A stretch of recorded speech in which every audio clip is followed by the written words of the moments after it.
The K led her family, so the Omega waged war on the Alpha Pack. The moon hung low over the forest, pale and cold, its light spilling through the twisted branches like spilled silver. Shadows stretched across the ground, moving with a life of their own. In the heart of the forest, a small Omega village slept quietly, unaware of the storm that was coming. Lyra woke to the sound of distant screaming. At first, she thought it was a nightmare, but the acrid scent of smoke burned her nostrils, pulling her from her bed. Panic surged through her chest as she rushed outside. The night air was filled with chaos. Huts were burning, villagers screaming, and the unmistakable sound of alpha claws tearing through wood. Her family's home, a modest but warm cabin, was engulfed in flames.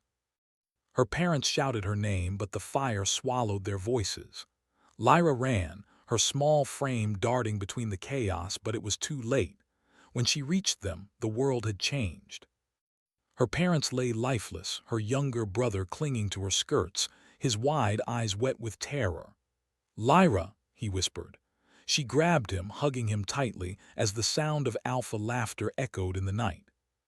The pack that had ruled over their lands with pride and fear had come for them. The alphas were merciless, striking fear into the hearts of omegas simply because they could. And now her family was gone. That night under the shattered sky, Lyra swore an oath. Her voice trembled but carried a fire that surprised even her. "I will make them pay," she whispered. "I will not be weak, I will rise." From the shadows, a pair of green eyes watched her. A black wolf, large and silent, moved like smoke through the forest. Lyra had always felt a connection to the creatures of the wild, and this one was no different. It circled her, its gaze steady and knowing, as if it understood the storm growing in her heart. For days, Lyra hid among the ruins of her village. She scavenged food from the forest, slept in hollowed trees, and allowed the grief to shape her. Every memory of her family was sharp and cruel, each one a dagger to her soul. Yet grief alone was not enough. She needed strength, she needed power, and she needed a plan. In the quiet hours before dawn, she discovered something she had never known, an ancestral gift. Lyra could sense the life force of the forest, the pulse of creatures around her, and even the distant energy of the alphas. It was subtle at first, a whisper of power that flowed through her fingers and sang in her chest. But as days turned into weeks, it grew stronger, a dark, potent force tied to her bloodline. Her heart swelled with both fear and determination. The gift was dangerous, and if misused, it could destroy her. But if she mastered it, she could bring down the very pack that had destroyed everything she loved. Meanwhile, in the stone halls of the Alpha Citadel, King Kaelric moved with calculated precision. His silver hair glinted in the torchlight, and his eyes, sharp as steel, missed nothing. He was aware of unrest among his ranks, of whispers of rebellion, and yet he remained confident. Kaelric was not cruel without reason. He was a ruler hardened by responsibility and bound by the laws of his pack. Still, he had commanded the attack that had decimated Lyra's village, believing it necessary to show strength and maintain order. He had not anticipated that an Omega could rise from the ashes of such devastation. The court was a labyrinth of whispers and intrigue. Advisors spoke in riddles, generals plotted quietly, and nobles smiled with teeth that could bite as easily as they could flatter. Kaelric moved among them like a shadow of authority, aware of every glance, every shift of posture. Yet even he could not foresee the Omega who watched from the edges of his kingdom, her eyes filled with fire. Lyra's first acts of defiance were small but deliberate. She sabotaged food stores meant for alpha patrols, leaving cryptic signs that someone had been there. She observed their routines, learned their weaknesses, and whispered threats that no one could trace. Her presence was invisible, yet everywhere, like a shadow in the corners of their lives. Each night she practiced her abilities, feeling the pulse of the forest, bending shadows to her will, and hearing the distant whispers of her ancestors. She did not yet know how far her power could reach, but she felt it growing, ready to ignite like wildfire. And then one night she saw him. King Caelric, alone in the outer courtyard of the citadel, beneath the silver glow of the moon. He was not surrounded by guards or advisors. He stood quietly, hands clasped behind his back, gazing at the forest with a heaviness in his posture that no one had ever witnessed. For a fleeting moment, Lyra saw not a king, but a man. A man capable of regret, loneliness, and perhaps sorrow. Her heart, which had been hardened by grief, faltered. A strange pull tugged at her chest. Hatred warred with curiosity, anger warred with fascination. She had sworn to destroy him to avenge her family, but something in his silence unnerved her. That night she followed him, staying just beyond sight. She learned of his routine, the way he walked, the way he paused to touch the carved stone of the courtyard, as if seeking strength in its cold permanence. He was meticulous, disciplined, and yet vulnerable. Days turned into weeks, and Lyra's plans began to take shape. She would infiltrate the pack, gather allies, and strike when the moment was right. But with every step, every stolen glance at Caelric, she felt the fragile stirrings of doubt. Could she truly destroy someone who had shown a trace of humanity beneath the alpha armor? Could her vengeance survive a truth she had not yet understood? One evening, as she prepared to leave the forest to observe the citadel more closely, a sound froze her blood. Footsteps, careful but deliberate, approached from behind. The black wolf appeared, its presence both comforting and alarming. It circled her, its growl low and warning before settling silently by her side. "Not yet," she whispered, stroking its fur. "Patience, always patience." The wolf's eyes gleamed, reflecting the moonlight like twin emeralds. It was a silent companion, a guardian and witness to her vow. Together, they would move like shadows across the land, striking fear into those who had wronged her. But the first step would be the hardest. To enter the world of alphas, to walk where danger waited in every shadow, and to confront the man responsible for her family's death, King Caelric himself. The night she finally crossed into the citadel grounds, the world seemed to hold its breath. Lyra moved like water, slipping between torches, avoiding patrols and climbing the walls with the grace of the wind itself. Every heartbeat thundered in her chest, every breath a reminder of why she was here. And then, in the stillness of the royal courtyard, she saw him again. Caelric turned as if sensing her presence, and for a moment their eyes met. The fire in her heart burned hotter, a mixture of rage, fear, and something else she dared not name. "Who's there?" his voice called softly, carrying across the stone floor. Lyra froze. The risk of discovery was immediate, but she could not look away. She felt the pull of destiny tightening around them, like threads of fate weaving a story neither wanted but both could not escape. And then, as she melted back into the shadows, she whispered to herself a vow and a promise.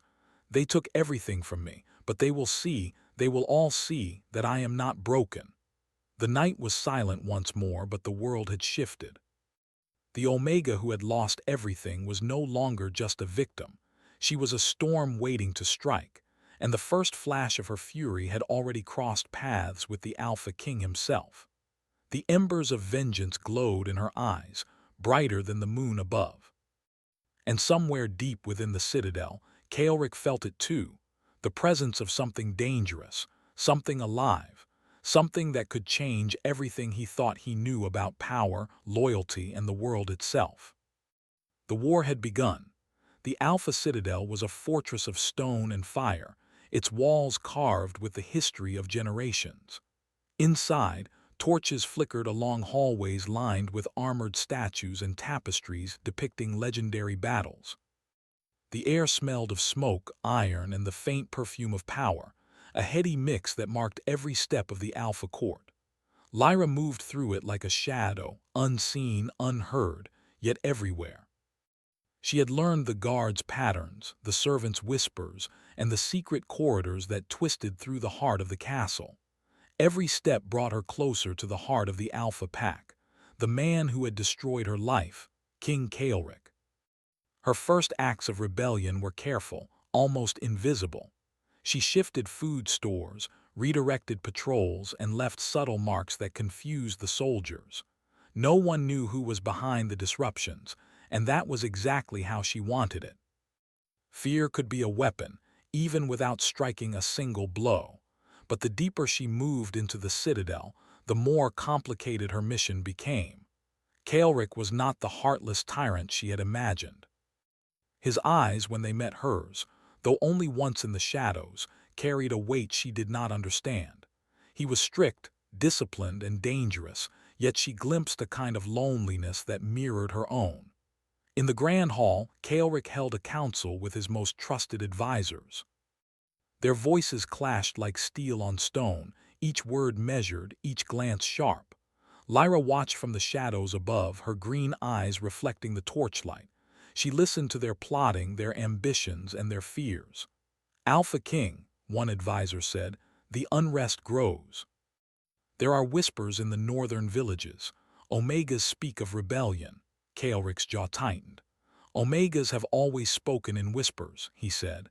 "What matters is the law, the order of the pack. Without it, chaos will consume everything." Another advisor leaned forward, eyes gleaming. "And if the chaos comes from within, if there are enemies hidden among us—" A ripple of unease passed through the room. Even the king felt it, the knowledge that power could never fully control the world, that even the strongest walls could be breached.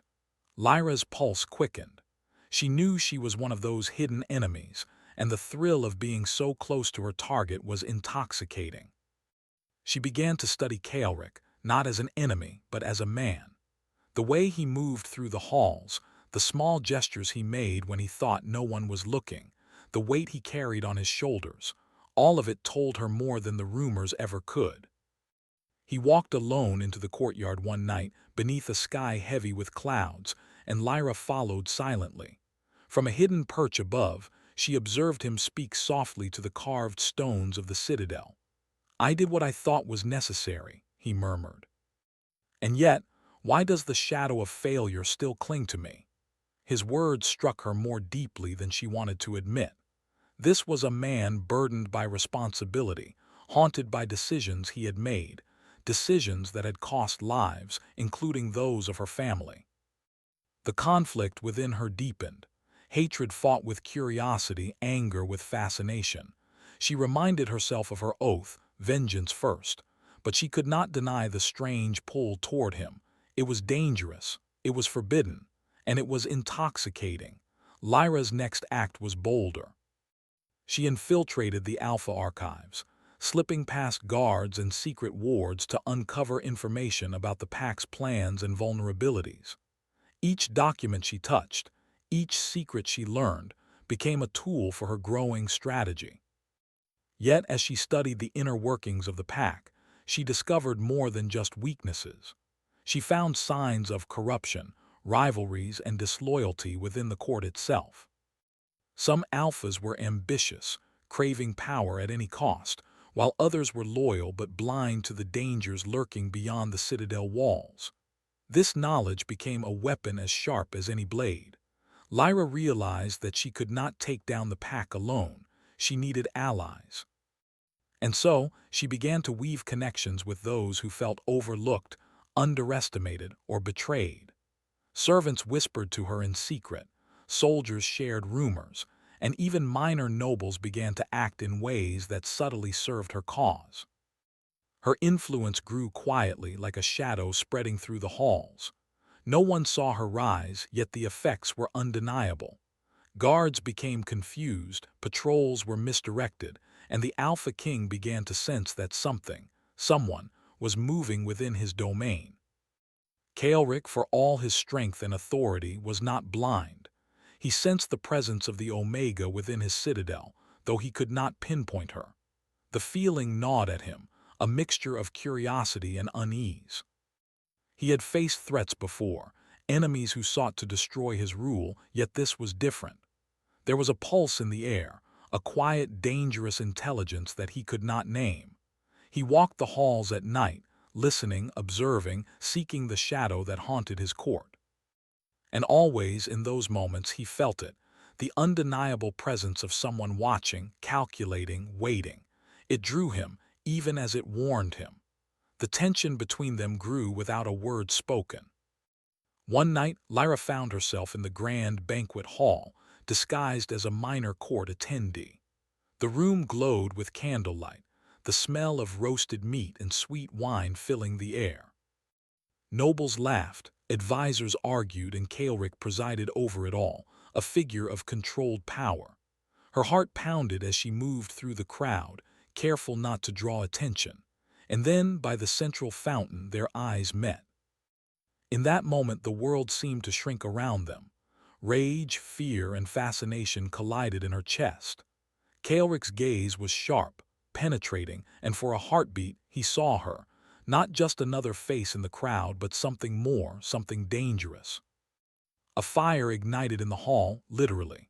One of her carefully placed sabotages had triggered a blaze in the kitchen. Screams erupted, flames licked the walls, and chaos spread through the banquet. Guests fled, guards rushed to contain the fire, and in the center of it all, Lyra and Kaelric found themselves face to face. "Who are you?" he demanded, his voice cutting through the smoke. Lyra froze, caught between revelation and survival. She could not speak her true name, not yet, but she could feel the magnetic pull of the moment, the dangerous connection forming between them. Before she could answer, a wall of flames surged between them, forcing them apart. She slipped into the shadows, her pulse racing, knowing she had both been seen and remained invisible at the same time. Outside the burning hall, Lyra watched the chaos unfold. Guards and servants worked to contain the fire, but the message was clear. The Omega was already inside the citadel, shaping events, leaving her mark on the Alpha Court. Kaelric, standing among the ruins of the banquet, felt a strange mix of fury and curiosity. Someone had dared to challenge him, to disrupt the order of his pack, and yet he could not ignore the presence that had caused it. Whoever she was clever, fearless, and unlike anyone he had encountered. And for the first time in years, he felt a pull toward another soul, not as an alpha to an omega, but as a man drawn to someone who challenged him in ways he could not resist. Lyra retreated to the shadows, her plan unfolding with each passing night. She had infiltrated the heart of the Alpha Pack, learned their secrets, and begun to gather allies. She had glimpsed the man responsible for her family's death, and in doing so, had discovered the complexity of the enemy she hated. But even as her vengeance grew sharper, so did the dangerous bond forming between her and Kaelric. Every interaction, every stolen glance, fanned the flames of something neither could name. She knew the path ahead would be perilous. She would need patience, cunning, and strength beyond anything she had yet imagined. The war against the Alpha Pack was only beginning, and the first battles had already been fought in silence, in shadow, and in fire.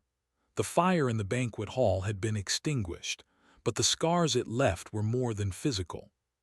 Smoke still clung to the stone walls, twisting in the moonlight, and the scent of burned wood lingered in every corridor. The court was unsettled, whispers spreading faster than the flames had. Guards scoured the citadel, servants exchanged anxious glances, and the Alpha King, Kaelric, stood in the ruins of the hall, tension tightening his jaw. But Lyra was nowhere to be found. She had vanished into the night, blending into the shadows as she always had.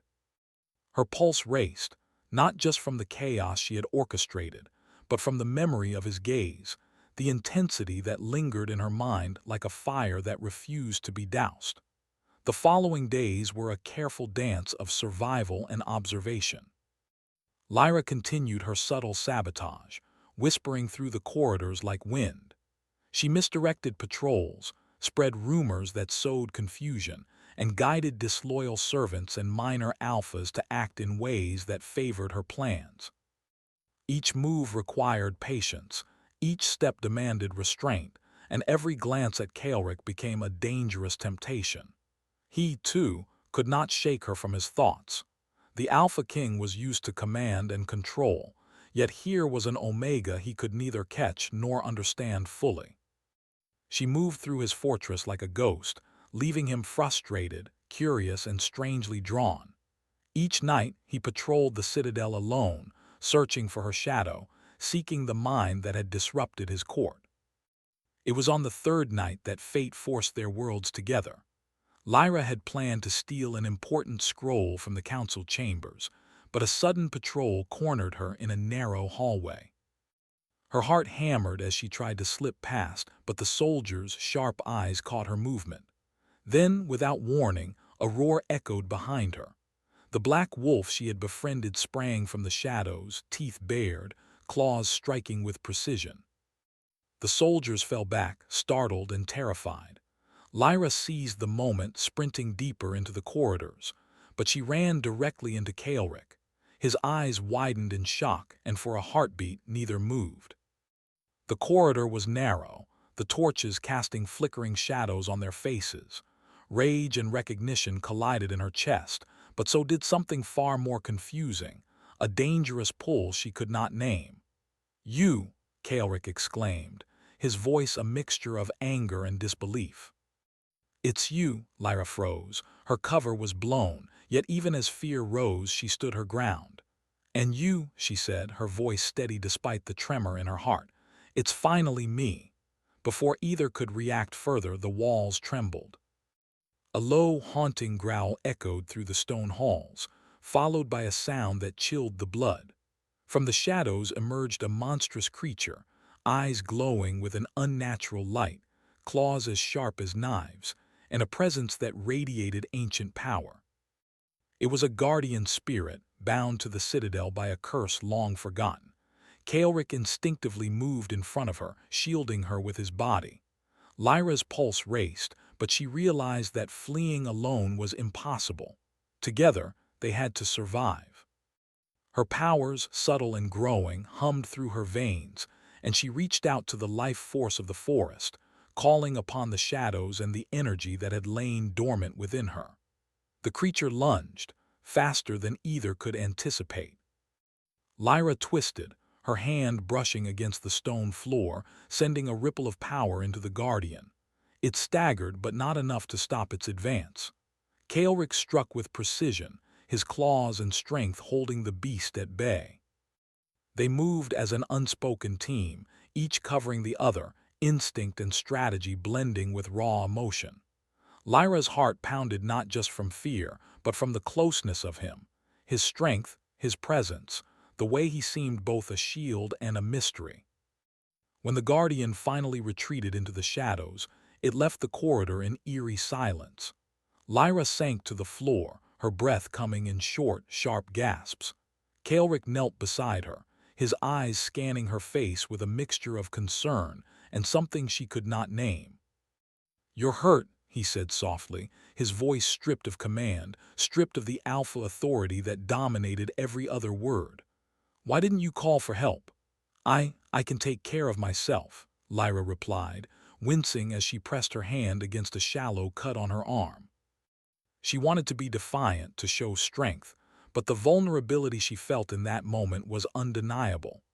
Kaelric's gaze softened, and for a fleeting moment, the distance between hunter and hunted, enemy and target, seemed to dissolve. He offered his hand, steady and strong, and she took it, letting him help her to her feet.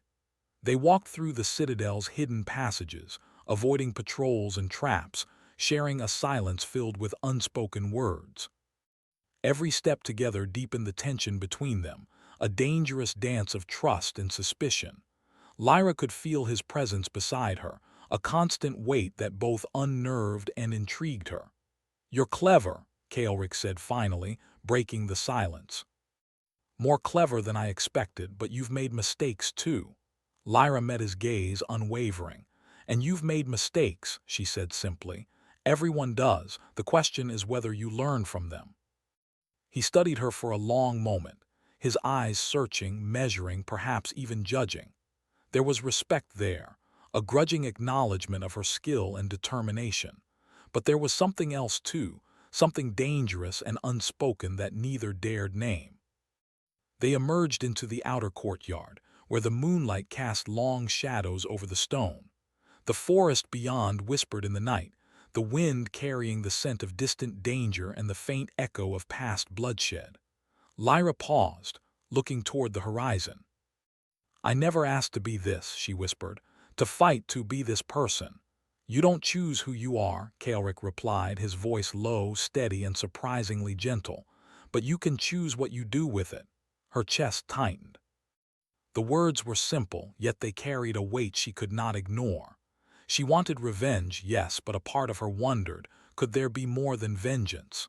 Could there be understanding? Before she could answer, a distant roar shattered the moment.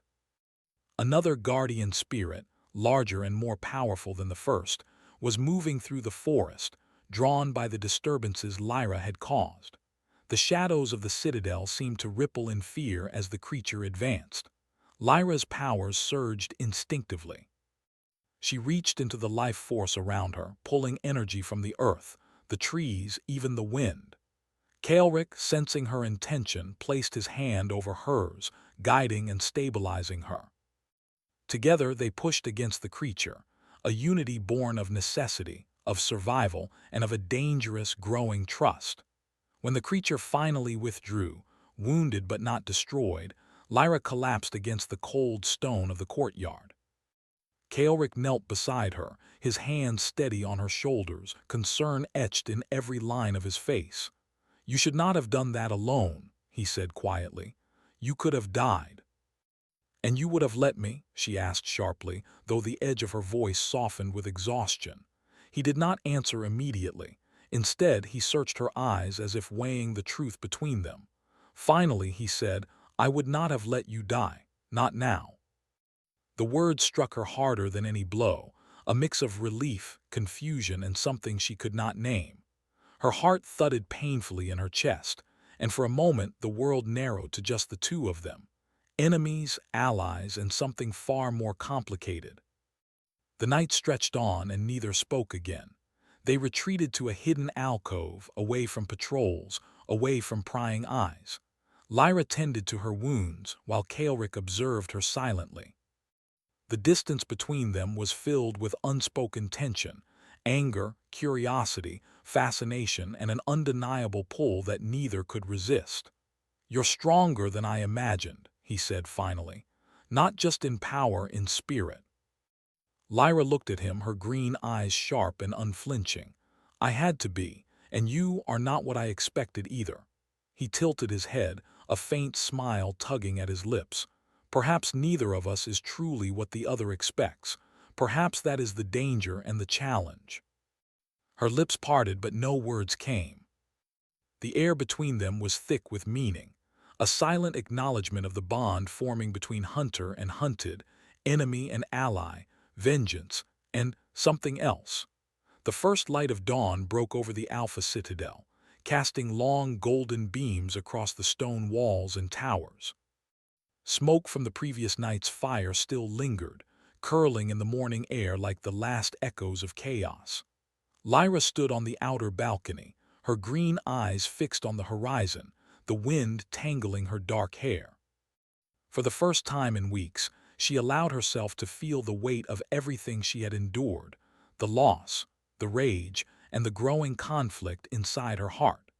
She was no longer the frightened Omega who had fled from her burning village. She had survived, grown stronger, and learned the inner workings of the Alpha Court. She had mastered her powers, subtle but potent, and had seen the man responsible for her family's death, not as a monster, but as a human being, flawed and burdened by choices he had made. But the war was not over. In the Grand Hall, King Kaelric convened his council once more. Advisors spoke in hushed tones, aware that the Omega's presence was no longer a mystery. The curse tied to the royal line, an ancient, restless power that had been dormant for centuries, was stirring. Its tendrils reached into the forest, the citadel, and even the hearts of the pack, feeding on fear and discord. Kaelric knew that the threat was far greater than any single enemy or rebellion. The pack's survival, and the balance of the lands they ruled depended on confronting it together. He thought of Lyra, her courage, her intelligence, her powers, and realized that she was not just a tool or an obstacle. She was the key to saving them all. He had to trust her. Lyra entered the citadel under the cover of early morning shadows. The black wolf, ever loyal, moved beside her, silent and vigilant. Every step reminded her of the delicate balance she now walked, between vengeance and mercy, anger and understanding, hatred and the strange pull of something deeper for the Alpha King. When she reached the grand hall, Kaelric was already waiting. His silver hair caught the morning light and his sharp green eyes met hers. There was no anger in his gaze, only a steady calm and something unspoken that made her chest tighten. "Lyra," he said quietly, "it's time. We face this together or the pack, and perhaps the lands beyond will fall." She nodded, swallowing the bitter taste of past grief. "I did not come this far to fail, but I will not forgive lightly, King Kaelric. Do not mistake my alliance for weakness." He gave a small, almost imperceptible nod. "I do not expect forgiveness, only strength." The curse revealed itself slowly, like fog creeping over the land. Shadows moved with a life of their own. Whispers echoed through the corridors, and creatures of dark energy, born from the ancient magic, prowled the forests and halls. Lyra could sense them, her powers resonating with the restless energy of the curse. Kaelric, strong and commanding, could hold them at bay, but even he knew that alone they could not prevail. Together, they moved through the citadel and the surrounding forest, confronting the manifestations of the curse, beasts that shimmered with unnatural light, guardians that had been trapped in stone for centuries, and whispers that tried to turn them against each other. In the heat of battle, their connection deepened. Lyra felt the pull of his presence beside her, not as an enemy, but as someone who had chosen to stand with her, shoulder to shoulder. And Kaelric, for the first time in years, allowed himself to see the Omega not as a threat, but as a partner, equal in courage and strength. During a confrontation deep in the forest, the curse's most powerful guardian appeared. A towering figure formed from shadow and fire, its eyes glowing like molten gold. It moved with intent, and every step shook the ground. Lyra's heart raced as she felt the immense power emanating from it. "We can do this together," she said, her voice firm but calm. "I will channel my power, you protect me. We end this." Kaelric nodded, his eyes fixed on the creature. "I will not let you fall." Lyra extended her hands, drawing energy from the earth, the trees, the life around her. Her powers flowed like a river, glowing faintly in the dim light of dawn. The guardian roared, lunging at them, and she directed her energy, striking it with precision and force. Kaelric attacked simultaneously, his claws and strength working in perfect unison with her magic. The battle was long and grueling. They were pushed to their limits, both physically and emotionally. Lyra felt exhaustion clawing at her, but she refused to yield. She thought of her family, the village that had been destroyed, and the pack that had underestimated her. And through it all, she felt Kaelric beside her, a constant anchor in the storm. Finally, with a combined effort, the guardian was subdued, its energy dissipating into the forest. Lyra collapsed to the ground, her body trembling from fatigue, while Kaelric knelt beside her, hands steady and reassuring. "You are remarkable," he said softly, his voice carrying a warmth that made her chest ache, "not just in power but in spirit." Lyra looked at him, her green eyes glistening with a mixture of exhaustion and emotion. "I had no choice but to be. And you were not what I expected either." He reached out, brushing a strand of hair from her face. "Perhaps neither of us is what the other expects.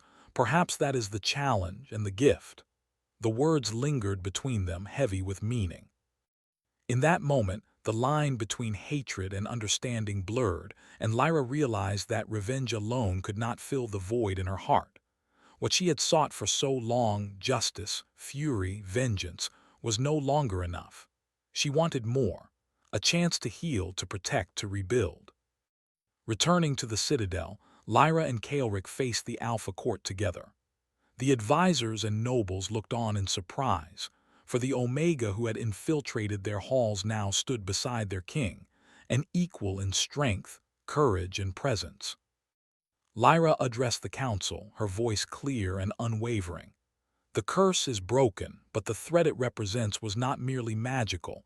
It was born from the hatred, pride, and secrecy that has ruled this pack for too long. Change is necessary. Unity is necessary. And we cannot achieve it through fear or destruction alone. The room was silent, the weight of her words pressing on every listener. Kaelric stood beside her, offering quiet support, and the court began to understand that this Omega was more than an enemy, more than a victim. She was a leader, a force of change, and a bridge between worlds. As the days passed, the Citadel and the lands beyond began to heal. The Alpha Pack learned to respect Lyra's strength, her wisdom, and her courage.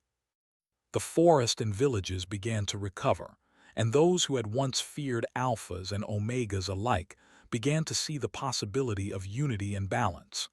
For Lyra, the journey had been more than survival, it had been transformation. She had faced her grief, her rage, and her desire for vengeance, and emerged not only stronger but wiser. She understood that true power lay not in destruction, but in compassion, courage, and the ability to forgive without forgetting. And for Kaelric, the Alpha King, the experience had changed him too. He had faced the consequences of his decisions, seen the strength of one he had once underestimated, and discovered that leadership required humility, trust, and the courage to embrace the unexpected. The final morning dawned clear and bright, the sun spilling over the Citadel's walls like liquid gold. Lyra and Kaelric stood on the highest balcony, overlooking the lands that had been scarred by war, grief, and magic. Their hands brushed, then intertwined, a silent acknowledgement of trust, respect, and the bond forged in fire and shadow. "You saved the pack," Kaelric said quietly, his gaze fixed on the horizon. "And you saved me," Lyra replied, her voice soft but certain. "We saved each other." They stood in silence, the wind carrying the scent of pine, smoke, and the promise of new beginnings. The war was over, the curse defeated, and the land slowly healing. But the memory of loss, the lessons of power and responsibility, and the bond between them would remain forever.